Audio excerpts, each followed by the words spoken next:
Kumusta? Naisip mo na ba kung ano ba talaga ang ibig sabihin ng iglesia? Madalas kasi parang gusali agad ang pumapasok sa isip natin, no? Pero mukhang may mas malalim pa dyan basa dito sa mga references na binigay mo sa amin. Oo, tama ka dyan. At ang goal natin ngayon, kumbaga, ay himayin nga yung mga ideyang yan. Silipin natin ano ba talaga sinasabi nitong mga material tungkol sa tunay na identity at purpose ng iglesia. Sige, game, pag-usapan natin yan. Ano raw ba yung pinakaugat, yung pinaka-core concept ng iglesia? Ayon dito sa mga hawak natin. Okay, unang-una, nililinaw talaga dito na yung salitang iglesia na galing sa Greek na ekklesia, hindi talaga siya originally tumutukoy sa building. Hindi building. Hindi. Ang literal meaning niyan ay mga tinawag palabas. Isang assembly, isang grupo ng mga tao. Tinawag palabas. So parang isang community na may specific na calling. Ganun ba? Exactly! Isang komunidad. At para mas magets natin, gumagamit yung mga teksto ng iba't ibang metaphors o larawan. Isa na dyan yung sikat, yung katawan ni Kristo. Yung so 1 Corinthians yun, di ba? Oo, yun nga. Si Kristo yung ulo, tapos bawat believer parang parte ng katawan, magkakakonekta.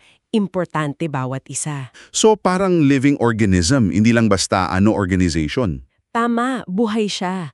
Sinasabi pa nga sa Acts 20:28 na ito'y binili ng kanyang dugo at binigyang buhay ng Holy Spirit. Wow! Binili ng dugo, medyo mabigat yun ah. Paano yung anong practical implication nun sabi sa sources? Magandang point yan. Ibig sabihin kasi, yung pagiging part ng iglesia, hindi lang siya parang membership sa club. Oo nga. May malalim siyang spiritual reality, yung connection kay Kristo at sa isa't isa. At dahil dyan, meron siyang mas mataas na purpose. Okay. So ano yung purpose na yon? Hindi lang sila basta naggrupo. Hindi lang. Ang primary purpose daw, sabi sa 1 Peter 2.9, ay maging piniling sisdan para maipakita yung glory ng Diyos. Sisdan ng glory? Paano yon? Parang container or vessel para ma-display yung character niya, yung power niya, yung wisdom niya. Actually, nakakagulat yung sinasabi sa Ephesians 3.10 eh. Ano yon? Na through the church daw, na ipapakita yung samut-saring karunungan ng Diyos kahit sa mga spiritual being sa langit. Grabe. Pati sa langit. Ang lawak pala niyan. Pero, meron bang binibigay na parang model or example kung paano to sinubukang isabuhay, lalo na nung umpisa? Meron.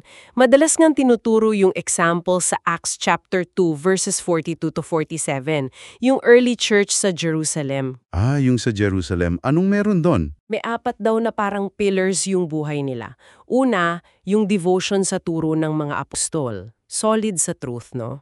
Okay, doctrine. Pangalawa, yung koinonia. Fellowship o pagsasamahan, pero hindi lang simpleng hangout. Paano hindi simple? Kasi yung description doon, parang radical sharing ng buhay nila, pati resources, pati pagtulong sa mga needy. Wow! Pati ari-arian? Parang ganun? May ganong level, oo. Tapos pangatlo, yung breaking of bread, pag-aalala kay Kristo at pagpapakita ng unity nila. At pang-apat, prayer. Talagang dependent sila sa Diyos. Yung koinonia na yun, parang ang hirap i-imagine ngayon, no? Pero sige, kung ganun sila, paano yun lumalabas sa mga activities nila? May sinasabi ba about worship and witnessing? Oo, connected yung dalawang yan. Worship at witness. Ang worship daw, ayon sa Romans 12:1, hindi lang yung kanta or ritual sa Sunday. Okay. Hindi lang sa church service. Hindi lang, kundi yung buong buhay mo iniaalay mo as spiritual act of worship. Tapos yung witness naman, yung pagsaksi, hindi lang din daw yung verbal preaching. So, paano? Kasama yung buhay nila mismo. Lalo na yung love nila for each other. Sabi sa John 13:35, yun daw ang magiging sign sa mundo na disciple sila ni Jesus, yung pagmamahalan nila. Yun pala yung pinaka-powerful na testimony. Parang ganun nga. Sabi pa nga ng isang source, yun yung pinakamalakas nilang ebanghelyo. Dito nagiging interesting eh. Kasi kung ang iglesia binubuo ng iba't ibang tao, iba't ibang lahi, kultura, social status, paano ni-maintain yung unity na yun? Importante pala sa witness. Parang ang laki ng challenge nun. At yun mismo yung isang point na highlight din sa mga teksto, yung unity in diversity. Hindi siya problema. Hindi problema, akala ko challenge. Well, challenge siya, pero part siya ng design. Isa pa nga tong way para ma-display yung manifold wisdom or yung samot-saring karunungan ng Diyos, yung nasa Ephesians 3.10 ulit. So yung pagkakaiba-iba, part ng pagpapakita ng karunungan niya. Oo, para itong patikim. Isang preview nung vision sa Revelation 7.9, yung great multitude from every nation, tribe, people, and language worshiping God together. Wow! Okay, gets ko. May patikim na pala sa earth. At yung iglesia, hindi lang siya para sa sarili niya. May outward mission siya. Yung tinatawag na Great Commission sa Matthew 28. Yung go and make disciples. Yun nga, humayo at gumawa ng mga alagad sa lahat ng bansa. Yun yung nagpupush sa kanya to be global, hindi lang local community. May example ba na binanggit sa mga sources mo about this global mission in history?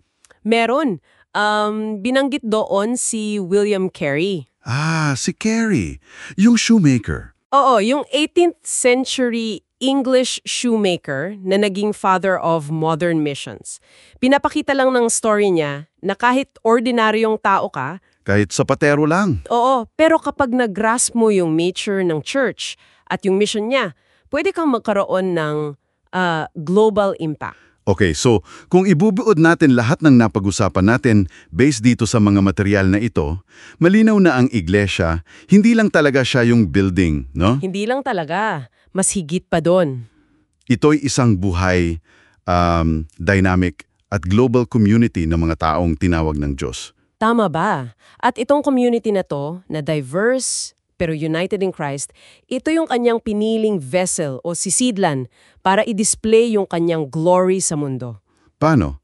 Through yung collective worship nila, yung faithful witness, yung genuine love for one another, tsaka yung pag-fulfill ng mission. Siyempre, hindi perfect yan.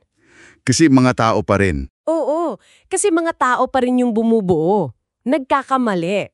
Pero ito yung kanyang itinalagang paraan, ito yung kanyang plano. Napakaraming pwedeng i-reflect yan. Kaya para sa iyo na nakikinig, iiwan namin itong tanong. Kung ang iglesia ay hindi lang pala lugar na pinupuntahan mo, kundi isang identity na isinasabuhay mo at isang misyon na ginagampanan mo araw-araw, paano kaya nito pwedeng baguhin yung tingin mo at yung involvement mo dito? Magandang tanong yan. Pag-isipan natin yan hanggang sa susunod nating pagsisid sa kaalaman.